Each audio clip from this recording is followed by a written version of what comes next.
It had been years since the rapture. The world had been thrown into chaos. Billions had vanished in an instant, leaving the earth in turmoil. Governments collapsed, economies shattered, and fear gripped those who were left behind. Among the survivors, a man named Aaron wandered through the desolate streets of a city that once knew peace. Aaron had always been a skeptic. He'd heard of Jesus, of the warnings from the Bible, but he never thought much about it. That was until the day the world changed. Now, with the earth in ruins, the Antichrist had risen to power, bringing a false sense of hope and unity to the broken world. The man known as the Antichrist was a charismatic leader, promising peace and security. His word became law, and soon a decree went out: every person, everywhere, had to receive a mark. This mark, known as the mark of the beast, was placed on the right hand or forehead, and without it, no one could buy, sell, or trade. Aaron had heard whispers about this mark, and although he didn't know much about it, he was sure of one thing: he would not take it. Deep in his heart, he felt a stirring, something that told him this mark was more than just a symbol. It was a test of his soul. Weeks went by, and life grew harder. Without the mark, Aaron couldn't find food. People who had accepted the mark could shop, eat, and live their lives, but Aaron struggled.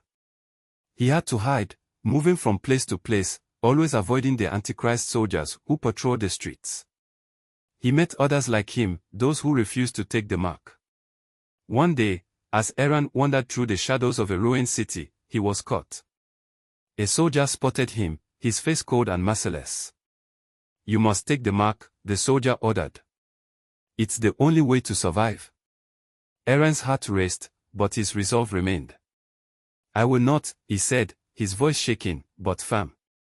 He knew what this meant. He had seen others dragged away for refusing the mark. Some had been tortured, others killed. But he couldn't give in. He remembered the words of Jesus: "Blessed are those who are persecuted for righteousness' sake, for theirs is the kingdom of heaven." Matthew 5 verse 10. The soldier's eyes narrowed. "Then you choose death," he said coldly. He gestured, and other soldiers arrived. They grabbed Aaron, dragging him through the streets. People stared as he was taken to a public square. It wasn't long before a crowd gathered, eager to see the punishment of those who defied the Antichrist. Aaron was forced to kneel before a large screen, where the image of the Antichrist was displayed. "Worship the beast," the announcer's voice boomed, "and take the mark, or die." The crowd cheered, but Aaron remained silent.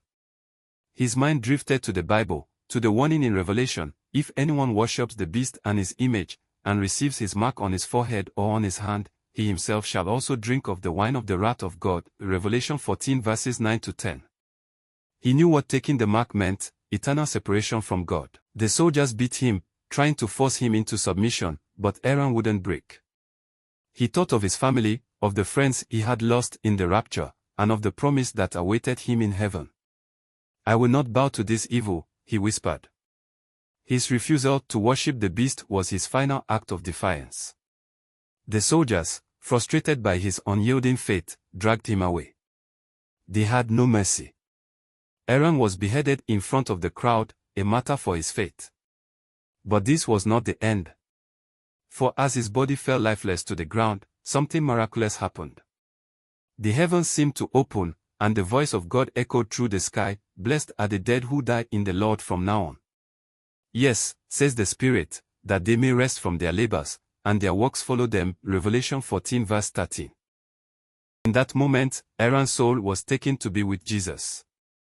The pain, the fear, and the torture were gone. He was in the presence of God, at peace and filled with joy, knowing that his faith had been true. He had endured to the end, and now he would receive his reward. The angels welcomed him into heaven, where there was no more suffering. Back on earth, the Antichrist's reign continued for a time, but the martyrdom of those who refused the mark didn't go unnoticed. Across the globe, more and more people chose to stand firm, to refuse the mark, even if it meant death. They knew the cost, but they also knew the promise: he who endures to the end will be saved. Matthew 24 verse 13. The Antichrist's rule came to a violent end, just as foretold in the Bible. Jesus Christ returned in glory, his judgment righteous and just. The beast was defeated, and those who had remained faithful, like Aaron, were welcomed into the eternal kingdom of God.